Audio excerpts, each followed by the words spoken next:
Sulit na breakfast ba ang hanap mo? Halika at samahan niyo akong tikman ang dinarayo at binabalik-balikan na budget-friendly na almusalan. At dito nga lang yan sa Central Bikutan. Talaga nga namang dinudumog at dinarayo. Dahil alas 9 pa nga lang ng umaga, kung minsan nauubos na ito. At ito nga ang kanilang mga itinitinda. Shanghai, maling, tilapia, daing, hotdogs, at marami pang iba. Meron din dyan yung pancit canton na masabaw. At ang sabi nga ni kuya, 3 beses daw sila kung mag-refill. Sa buong umaga lang yun. At talaga nga namang mura at masarap ang kanilang tinitinda. Kung kaya't binabalik-balikan ito ng mga nagtatrabaho at pumapasok sa eskwela. Dahil budget friendly nga, sulit na sulit talaga. Located nga ang pwesto nila Ate Lay sa harapan mismo ng Central Bikutan Super Health Center. Malapit lang rin to sa Osano Park at harapan mismo ng Watson. At katabi pa ng Presa Bakery. Kung kaya't madali nga lang malocate to. At umorder na rin pala ako ng fried rice, maling, longganisa, siomai. Nilagyan ko na rin ito ng itlog sa taas. Tapos Shanghai. Tapos hotdog.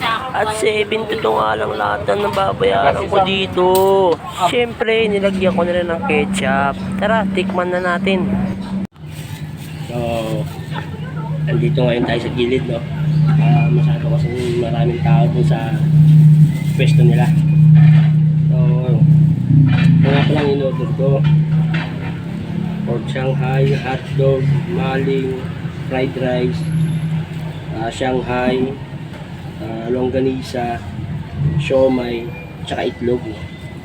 So, tikman na natin to. So, unahin muna natin to pork Shanghai.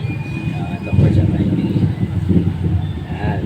Ayaw ko kung pork ba to or chicken eh. Tikman na natin.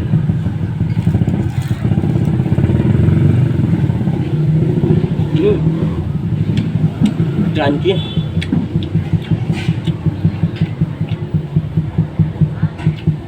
Tingin ko pork to.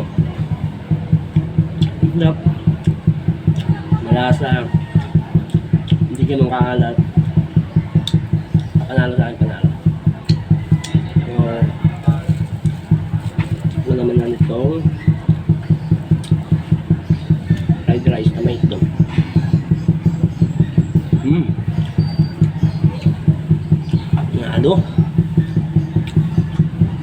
Alam nyo guys, 72 pesos lang kung lahat ng in-order ko. Sobrang dami na, suwabe na talaga sa breakfast nyo. Talagang full load talaga ang tawagin. So, yun diba?